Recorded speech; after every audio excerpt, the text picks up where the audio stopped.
ఈరోజు ముఖ్యంగా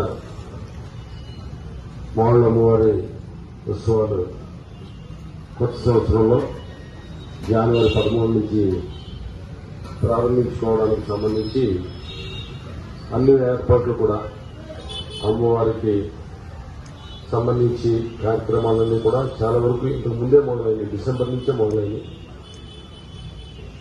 రేపు 13 నుంచి సంక్రాంతి వేడుకలు, పైగా అమ్మవారి ఉత్సవాలు, ఈ రెండింటికి సంబంధించి చాలా ప్రెస్టీజియస్ గా రాష్ట్ర వ్యాప్తంగా ప్రసిద్ధి ఎక్కిన మావుళ్ళ అమ్మవారి యొక్క ఉత్సవాలు అనేది వేలాది మంది ఇక్కడికి రావడం, దీనికి సంబంధించి భక్తులకి ఎవరికి కూడా ఎటువంటి అసౌకర్యం కలగకుండా ఉండాలనే ఉద్దేశంతో మన రెవెన్యూ డివిజనల్ అధికారి శ్రీనివాసరావు గారు, అలాగే డిఎస్పీ గారు, అలాగే ఏసీ గారు, మావుళ్ళమ్మ గుడి ఏసీ గారు, తర్వాత మావుళ్ళమ్మ గుడి ట్రస్ట్ బోర్డు చైర్మన్ మానపల్లి నాగలబాబు గారు, అలాగే డైరెక్టర్స్, అలాగే ఉత్సవ కమిటీ అధ్యక్షుడు గోవిందరావు, అలాగే ఎంఆర్ఓ గారు, ఇతర జిల్లా అధికారులు, ఎలక్ట్రికల్ సంబంధించి, మున్సిపాలిటీకి సంబంధించి అందరి అధికారులతోటి ఆదివారం సమావేశం పెట్టడం చాలా అభినందనీయం.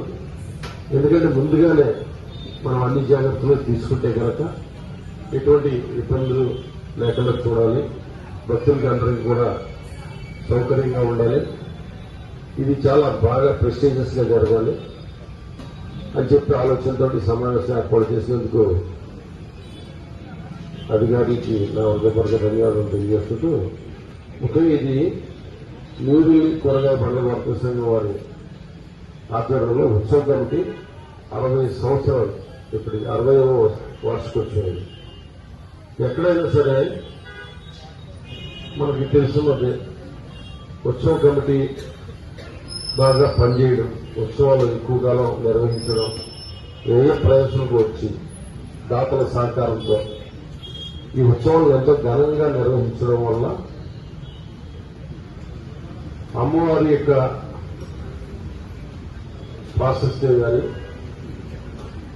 అమ్మవారి యొక్క ఏదైతే ఆశీస్సులు కానీ, అమ్మవారి యొక్క అనుగ్రహం గురించి కానీ ఈ రాష్ట్ర వ్యాప్తంగా ప్రచారం చేయడానికి ప్రముఖ పాత్ర ఎవరిదంటే నిజంగా నీరు కూరగాయ పండ్ల వర్తక సంఘం వారు. మనస్ఫూర్తిగా అభినందనలు. అలాగే వారిని సహకరిస్తున్న దాతలు, ఎందుకంటే సుమారు 28 రోజుల పాటు ఇక్కడ ఉత్సవాలు నిర్వహించడం, ప్రముఖ కళాకారులందరినీ తీసుకొచ్చి ఇక్కడ సత్కరించడం. మనకు తెలుసు గతంలో అయితే కనుక పెద్ద పెద్ద నాటకోత్సవాలుగా రోజు ఒక హరికథ లేదా బుర్రకథ లేదంటే ఒక పెద్ద నాటకం జరిగేది. ఈ రోజుల్లో అయితే కనుక టీవీలు ఇవన్నీ కూడా వచ్చిన తర్వాత నాటకాలకి ఆదరణ తగ్గిపోయింది, హరికథలకి బుర్రకథలకి కూడా ఆదరణ తగ్గిపోయింది. ఆదరణ తగ్గినప్పటికీ కూడా జనాలు ఒక భక్తితోటి, అమ్మవారి మీద ఉన్న భక్తితోటి, అమ్మవారి అనుగ్రహం కోసం ఉదయం నుంచి సాయంత్రం దాకా అమ్మవారిని దర్శించుకోవడం, ఆవిడ ఆశీస్సులు తీసుకోవడం, ఇటువంటిది నిరంతరం కూడా జరుగుతూనే ఉంది.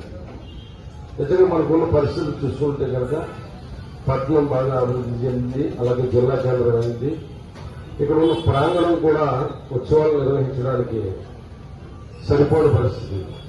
నిజంగా ఇప్పుడు మనం చూసుకుంటే కనుక నందమూరి ఆంజనేయ స్వామి ఉత్సవాలు జరుగుతున్నాయి. అక్కడ చూసుకుంటే పెద్ద తీర్థం అది.